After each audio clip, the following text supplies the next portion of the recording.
आज मैं आपकी मुलाकात एक ऐसे नौजवान के साथ करवाने जा रहा हूँ। सुबह से शाम तक ये मजदूरी करते हैं, रिक्शा चलाते हैं। इसी हल्के से ये बतौर एमपीए के उम्मीदवार इंतखाबात में हिस्सा ले रहे हैं। जानते हैं कि ये किस जमात की तरफ से इलेक्शन में हिस्सा ले रहे हैं। जिसके पास 7-4 गनमैन है, गाड़ियाँ शाड़ियाँ हैं, ये इलेक्शन के टाइम आते हैं, हमें दबा के चले जाते हैं, बाद में हमें पूछते भी नहीं है। लिहाजा इनको छोड़े, हम एक अपनी आवाज उठाते हैं, अपने मसाइल का हल खुद तलाश करते हैं।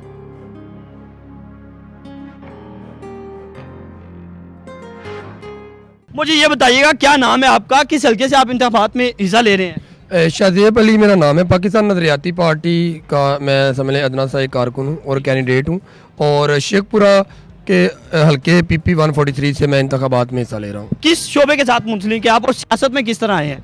मैं सुबह एक फैक्ट्री में जाता हूँ, उसके बाद तकरीबन 4-5 बजे फ्री होकर वहाँ से अपनी मजदूरी करके बाद में घर आता हूँ, फिर रिक्शा चलाता हूँ, और उसके बाद जो है वो अपनी कैंपेन के लिए निकल जाता हूँ। साथ साथ कैंपेन करता रहता हूँ और साथ साथ अपनी मजदूरी करता रहता हूँ। ठीक है, जिस हल्के में आप इंतखाब में हिस्सा ले रहे हैं उसी हल्के में आप रिक्शा भी चलाते हैं? जी जी बिल्कुल भाई, उसी भी हल्के में रिक्शा चला रहा हूँ और लोगों के जो है वो मसाइल हल करने की कोशिश कर रहा हूँ। अच्छा, मुझे ये बताएं कितना अर्सा हो गया आपको रिक्शा चलाते हुए? मुझे तकरीबन 3-4 साल तो हो गया रिक्शा चलाते हुए। तो किस तरह, क्या रूटीन क्या होती है सुबह से लेकर शाम तक? किस तरह कैंपेन कर रहे हैं, लोगों को कायल किस तरह करते हैं, सारा दिन क्या रूटीन है आपकी? सुबह तो मैं अपना चले जाता हूँ फैक्ट्री में मजदूरी करने के लिए। वहाँ अभी तक भी जा रहे हैं? अब चूंकि आपके इलेक्शन करीब आ रहे हैं तो अभी भी फैक्ट्री जाते हैं? देखिए सर, घर तो चलाना है ना, तो घर भी चलाना है साथ, और आवाम के लिए भी कुछ करना है। तो इलेक्शन साथ कैंपेन कर रहे हैं, साथ अपना घर चलाने के लिए मजदूरी भी कर रहे हैं, सारे मामला कर रहे हैं साथ। सुबह फैक्ट्री में चले जाते हैं 4-5 बजे तक फ्री होकर, फिर उसके बाद रिक्शा निकाल लेते हैं, कैंपेन भी कर लेते हैं साथ, और साथ साथ जो है वो अपनी मजदूरी करके कुछ ना कुछ इनकम भी हासिल कर लेते हैं। मुझे बताएं क्वालिफिकेशन क्या आपकी और कितना महाना कमा लेते हैं आप? मैंने ग्रेजुएशन की हुई है, और उसके बाद महाना तो यही है, एक आम मिडिल क्लास बंदा ज़्यादा से ज़्यादा रिक्शा और फैक्ट्री में रहकर कितना कमा सकता है। यही कोई 40 से 45 हज़ार दोनों मर्ज करके आपस में कंबाइन करके कमाया जा रहा है। मुझे ये बताइए, इससे पहले आपकी फैमिली में कोई सियासत में मौजूद था या आप पहले फ़र्द हैं? नहीं सर, मेरी फैमिली में कोई भी नहीं था। मेरे वालिद साहब एक मिस्त्री हैं, मैं मज़दूर का बेटा हूँ, ठीक है, और मजदूरी करके ही साथ साथ आगे आ रहा हूँ। इतनी आमदन में सियासत में आने का जज्बा कैसे पैदा हुआ? आपके जहन में ये बात कैसे आई कि मुझे सियासत करनी चाहिए? देखिए, मैं शुरू से अक्सर रिक्शे में भी कुछ लोग दोस्त जो बैठ जाते हैं, अगर गरीब गुरबा हों तो उनको देख लेता हूँ, मैनेज कर लेता हूँ, उनकी खिदमत खलक कर लेता हूँ, उनसे रेंट वगैरह। क्या कैसे मैनेज करते हैं?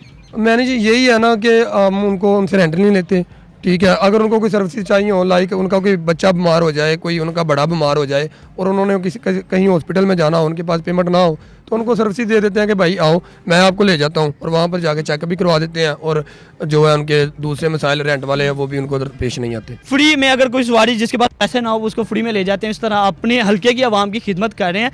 तो मुझे ये बताएं कि सारा दिन सुबह से शाम आप कैंपेन को किस तरह टाइम देती हैं, लोगों के पास किस तरह जाते हैं, कायल किस तरह करते हैं लोगों को यही है कि उनके पास जब मैं जाता हूँ रिक्शे में, कुछ तो सवारियाँ जो मेरे साथ बैठी होती हैं उनको मोटिवेट करता रहता हूँ कि मैं आपका अवामी लीडर हूँ, और दूसरा ये है कि मजदूर आदमी हूँ, देखिए आपके सामने रिक्शा चला रहा हूँ, लिहाजा आप अपने भाई को सपोर्ट करें, अपने बेटे को सपोर्ट करें, ताकि हम असम्बली हाल में पहुंचकर जितनी भी हमारी गरीब गुरबा आवाम है उनके मसाइल का हल तलाश कर सकें। असम्बली हाल में जाने के बाद कौन से ऐसे मसाइल हैं जिनका आप समझते हैं कि मैं हल करने जा रहा हूँ? सर, सबसे पहले तो हमारे जो मसाइल हैं जो मेरे हल्के के हैं, PP 143 के हैं, यहाँ पर ये ज़्यादातर देहात पे मुश्तमिल है, और यहाँ पर तलीम का निज़ाम का बेड़ा गर्क किया हुआ है। जहाँ पर मैट्रिक तक के लिए स्कूल होना चाहिए वहाँ पर आज भी प्राइमरी स्कूल है, और जहाँ पर ग्रेजुएशन तक होना चाहिए वहाँ पर आज भी मिडिल क्लास तक स्कूल है।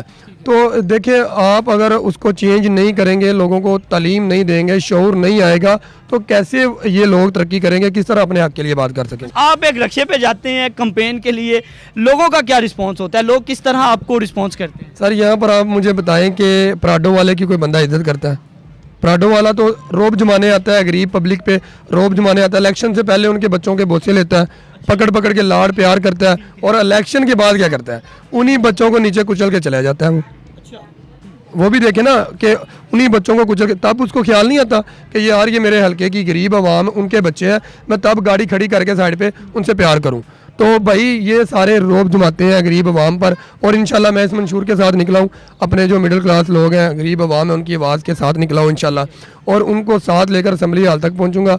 और इस वजह से निकला हूँ कि हम बताएं कि हम उनके ग़ुलाम नहीं हैं, ठीक है, हम उनके प्रेशर में नहीं आने वाले। हम अपना हक इंशाल्लाह अपनी आवाज़ से, अपने वोट की सपोर्ट से खुद लेंगे। अच्छा, लोग मजाक भी तो बनाते होंगे जब आप वोट मांगने के लिए जाते हैं, किसी गाड़ी वाले को रोकते होंगे, रिक्शे से उतरते होंगे, तो क्या डिमोटिवेट नहीं होते? सर डीमोटिवेट, मैं आपको अभी कल का एक वाकया सुनाता हूँ कि कल मैं एक ऐसी जगह पे बैठा हुआ था जहाँ पर टोटली तकरीबन 70% पॉलिटिकल जो हमारे लीडरान में आते हैं, जो इस हल्के के बंदे हैं, तो वहाँ पे बैठा हुआ था। उन्होंने डीमोटिवेट करने की कोशिश की। भाई मुझे कहते भाई आप जो है वो, आपके पास गाड़ियाँ नहीं है तो किस तरह आप मैनेज कर रहे हो, ठीक है, हम तो आपको यही मशवरा देते हैं आप बैठ जाओ, इलेक्शन ना लड़ो। मैं क्या भाई कोई मसला नहीं है। मुझे कहते हैं आप इस तरह करो ना, कोई सूट शूट सुवाओ, कोई डैंडी वाले लोअर, मुझे तो ये भी नहीं पता कौन सा ब्रांड है, डैंडी क्या सी कि टैंडी क्या सी, मुझे नहीं पता। लेकिन मैं अल्हम्दुलिल्लाह खुश हूँ, अपने 600-700 के कोड में खुश हूँ, उसके बाद 1000-1500 के सूट में मैं खुश हूँ, ठीक है, अल्हम्दुलिल्लाह अच्छा कमा रहा हूँ, ठीक है, अपने जहाँ तक 2-4 हज़ार 5 हज़ार जो मंथली बचता है गरीब आवाम की खिदमत भी कर रहा हूँ। और दूसरा ये है कि असल में हमारे पाकिस्तान का थोड़ा सा ना ये भी है कि जिसके पास 7-4 गनमैन है, गाड़ियाँ शाड़ियाँ हैं, उसको प्रोटोकॉल देते हैं। लेकिन मैं उनकी सोच चेंज कर रहा हूँ कि भाई ये लोग हम पर जो है ना जुल्म कर रहे हैं, ये इलेक्शन के टाइम आते हैं, हमें दबा के चले जाते हैं, बाद में हमें पूछते भी नहीं है, लिहाजा इनको छोड़े, हम एक अपनी आवाज़ उठाते हैं, अपने मसाइल का हल खुद तलाश करते हैं। अच्छा, कितने वोट हासिल कर सकेंगे? क्या पूरी उम्मीद है, आपको लगता है आप जीत पाएंगे? जीतने के बाद आपका रवैया लोगों के साथ कैसा रहेगा? इंशाल्लाह अल्लाह के घर में पूरी उम्मीद है। अगर अल्लाह पाक ने इस दफ़ा ना भी चाहा तो मैं एक टफ टाइम ज़रूर दूंगा, इस तरह का टफ टाइम दूंगा। मुकाबला ज़रूर करेंगे, पराडो वालों का मुकाबला करेंगे आप? सर देखिए, हमेशा जो तारीख है ना, वो जो है हमेशा तारीख जो है ना वो बहादुरों को याद रखती है, ठीक है, बुज़लों को याद नहीं रखती। और इंशाल्लाह हम उनका डट के मुकाबला करेंगे और उनकी रातों की नींद भी हराम करेंगे। अल्हम्दुलिल्लाह अभी तक कर चुका हूँ, नींद हराम कर चुका हूँ।